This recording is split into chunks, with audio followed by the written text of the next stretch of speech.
With the introduction of Floor 5 in the Catacombs, a new dungeon mob was introduced to Hypixel Skyblock. This mob is the Fel, and when killed has a small chance to drop a special ender pearl that can be combined with 31 other Fel pearls to craft the sword. This weapon has pretty much been neglected since its initial release, as items such as the Liver Dagger or Shadow Fury grabbed the attention of many Skyblock players. But how powerful really is this weapon? Before we get to testing, if you do have any further questions or comments about anything in this video, feel free to pop into my Twitch streams. I stream every Friday, Saturday, and Sunday. The links are down in the description below. With that being said, let's get right into the video. Alright, so to get things started here, I'm going to show you guys the weapons that I'll be showcasing in today's video. I have two identical Fel Swords here, except for this one has combo 5, some stars on it, and it's also got a hearts rune. However, we will not be doing an in-dungeons comparison for the sake of this video to keep things simple, but if I was going to be testing both of these swords in dungeon runs, I would have starred them either way. Now, the reason why I've got two pretty much identical Fel Swords here, I will get into a little bit later. But before we get into all the cool damage tests and other parts of the video, I'm going to go over the basic stats here of both weapons.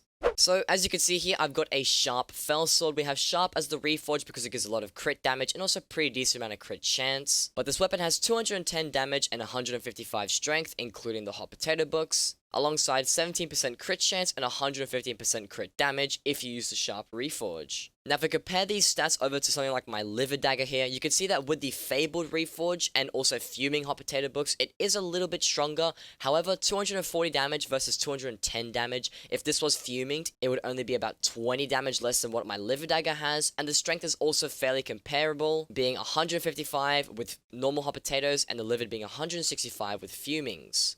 Now, of course, this sword does not come with the very cool features like the Liver Dagger, which has the bonus attack speed and the 100% crit chance. But what it lacks in really cool stats is where it makes up for the special perks it has. So we'll cover the last perk here being the Dungeon Healer bonus. It increases the healing from your healing circle by 10%, and it also reduces the cooldown of the Wish ultimate by 10 seconds. Now, for those of you that don't really play healer, reducing the Wish cooldown is incredibly useful, as having that ability up and running all the time basically saves your teammates in any situation that you need to, and also having a buffed healing circle is very, very powerful, which makes this probably one of the best healing swords in the game, as there isn't really another sword like this one that benefits the healer class so well. However, this isn't even the coolest part about this weapon. What really makes it shine is this perk here that says that every 100 kills you get with the sword will grant +1 weapon damage up to 100 extra. And this is the reason why I got two weapons. So one of the weapons here on the left, the one that doesn't have the combo enchant, the stars, or the rune, is the one that I ended up buying just for this video, enchanting it and replicating it almost exactly the same as this one without any kills at all. However, the one over here on the right has got all the kills and it's actually been maxed out. I will throw a screenshot of what it looks like when you max out the sword up on the screen for you guys to see. So I'm going to be showing you guys the difference between both of them to see what it's like with a weaker one and then one with a maxed out one. And also to show you guys that it does say it grants +100 weapon damage, but it doesn't actually show it. You can see that I've got 210 damage on the non-maxed Fel Sword, but then this one has 210 damage as well. So it doesn't really add up here, but I can assure you that the damage is different. I have tested out for myself off camera, and I will show you guys in the damage tests later on. Now, just before we move on to the damage tests here, I'm going to be showing you guys just a rough overview of my stats and what we're working with for damage. So if we look at my talisman bag here, I have everything on shaded up until I think it's 2 of my epics are forceful, and the rest of my legendaries are all forceful as well. I'll be using this level 100 maxed out with a skeleton pet with a shelmet, so it won't actually alter the damage with the pet item it has. And I'm also combat 37 and foraging 31, if that helps you with anything at all either. I'll also be using this full set of superior dragon armor with hot potato books, the fierce reforge, nothing too crazy here. And I also want to mention that with these damage tests, I will be pausing 15 seconds between each hit that I use with the normal Fel Sword here, as this combo enchant will alter the damage, as the combo does stack up over time, depending on how many kills you get. So without further ado, let's get straight into the damage tests. So I'm going to go with the very weak Fel Sword first, the one that's not maxed out, the one that doesn't have anything special to it, and I'm going to show you guys the damage that you would get on a regular crypt gore. So if we just go ahead and hit this thing, we do about 91,000 damage, 91,000 damage, 91,000 damage, so we get 91,620 damage per hit with a clean sword, no buffs done to it. So if I show you guys what it's going to look like with the more maxed out one, we do 116,000 damage, 116,000 damage, and then 116,000 damage once again. So even though the damage on both of the weapons doesn't display to be any different, you can definitely tell the difference between both of them, as one that doesn't have any kills on it yet does about 20,000 less damage than the one that does have all the kills racked up on it. And this weapon behaves very similarly to that of the Raider's Axe, where the Raider's Axe also racks up damage the more kills you get. Now, for those of you that are curious as to how this weapon fares against main weapons that most people use, such as a liver dagger like the one that I have displayed right here, I'll go ahead and do a damage test for you guys as well. So once again, doing about 117,000 damage. I do have combo 5 on this weapon, which is why the damage numbers do change the more hits you get. But if we compare that to the liver dagger here, this will do about 129,000, 110,000. Or around 121,000 again, and you can see that the Fabled Reforged definitely kicks in here as it fluctuates a lot more than that of the Fel Sword. So as you can see, the Liver Dagger is definitely superior. For the damage test, it did outperform the Fel Sword by a lot more. It did reach around 120,000 damage on average for the most part, while the Fel Sword only ever reached 116,000. However, the difference is not that crazy. It could have been a lot better in my opinion, although I feel like with the Liver Dagger, a lot of people pay for the crit chance and attack speed, as that's really what comes in handy with it alongside the backstab perk. Now, as you can see, we are in the end now. I'm going to do a quick damage test on all the Endermen here as well, because I know a lot of you guys are very interested to see how the Ender Slayer works against the Enderman mobs, and show you guys your damage numbers with these weapons as well. So to get things started here on 6,000 health Endermen, it doesn't matter, it works with Zealots as well. The maxed out Fel Sword does 143,000 damage, 143,000 damage again, 144,000 damage, so you can see that the combo enchant definitely does rack up the numbers a little bit. However, the damage went from being around 116,000 to 140,000. Moving on to the Liver Dagger here now, if we just get some hits on some Endermen, we do about 150,000, 156,000, 152,000, 147,000, and about 161,000. So just like the tests on the Crypt Ghouls, the Liver Dagger still outperforms the Fel Sword even with the combo enchant. Granted that my Liver Dagger is a lot more maxed out, has Fuming Hot Potato Books, and also is a much more powerful weapon. Although that is what most people will be using on average, is a Liver Dagger that looks like mine in comparison to a Fel Sword that I've also got as well.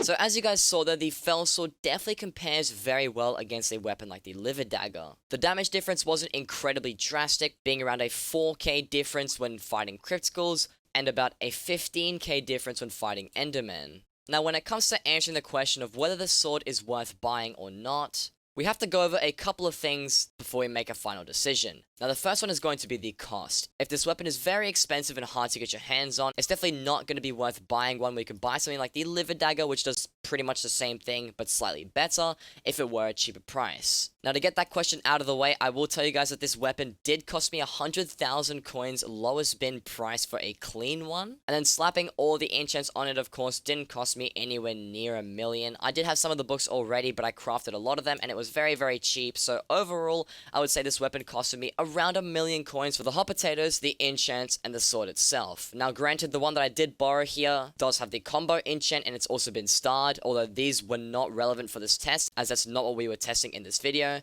I am referring to the one that I did make over here, which I did compare up against the one that I did end up lending for the sake of this video. So already look at the price of this thing, you can see that it's very cheap and also very great for its price. I'm pretty sure it outperforms the aspect of the dragons. I haven't tested this one fully yet, but the person that did lend me their weapon here has told me that he's compared it against an aspect of the dragons, and he did say that it is a lot stronger than that, and it's also much cheaper as well.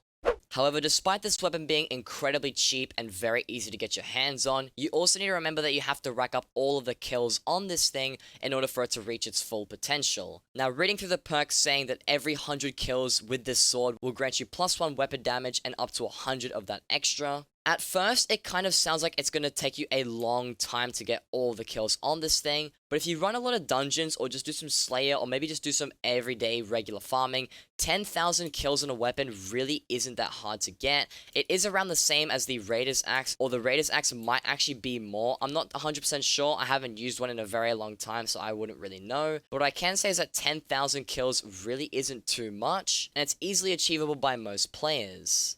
Another amazing perk from this weapon is also the benefits that it grants to the healer class. For a long time now, there haven't really been any really great weapons for the healer class inside of dungeons. Other than something like the Adaptive Blade, although that weapon is basically applicable to any class at all, as it just lets you use your abilities a little bit easier. However, the perks on this one definitely cater towards the healer very well, buffing the strength of your healing circle by 10% and also reducing that wish ultimate cooldown. So you can definitely see that from the extensive testing in this video, this weapon is 100% worth buying. Although why is it being neglected so much, and why aren't people really getting their hands on it?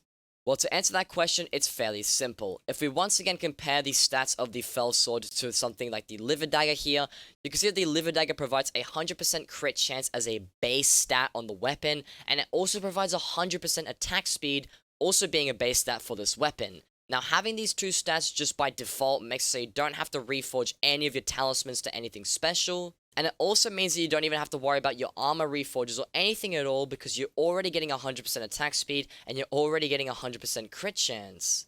As a result, this means that any player can focus strictly for damage, as damage is all you need once you have both of those stats out of the way, while when you're using a weapon like the Fel Sword, you do kind of have to reforge your build to be able to have enough crit chance to use it, and then to crit every single time. And if you are somebody that favors attack speed and you want to get a hold of 100% attack speed, you will have to reforge some talismans or reforge some other parts of armor, or maybe even the weapon as well, in order to be able to fulfill that and get 100% attack speed. Now, obviously, there are weapons in the game that do not have any of the cool perks the Liver Dagger does, but those weapons that do outperform the Liver Dagger and don't have these perks generally outperform the damage by a long shot. Things like the Giant Sword have a ton of base damage by default, and things like the newer weapons that came out with Floor 7 are just incredibly overpowered with the ridiculous stats they have. So 100% crit chance and 100% attack speed really is negligible when you compare them to these things. However, these weapons are significantly more expensive than the Fel Sword, and the Fel Sword definitely holds its own at its price, and I feel like it's something that a lot of players should definitely consider more often, even if you don't play healer.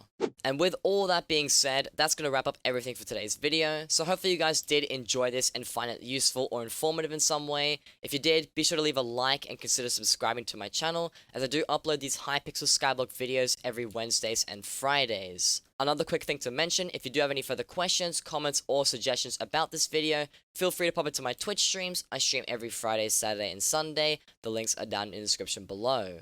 But with all that being said, guys, hopefully you all did enjoy this video, and as always, take care and peace. Stop talking like that. Why? What if I'm trying to seduce you? Do you like it when I speak into the mic like this? How do you feel?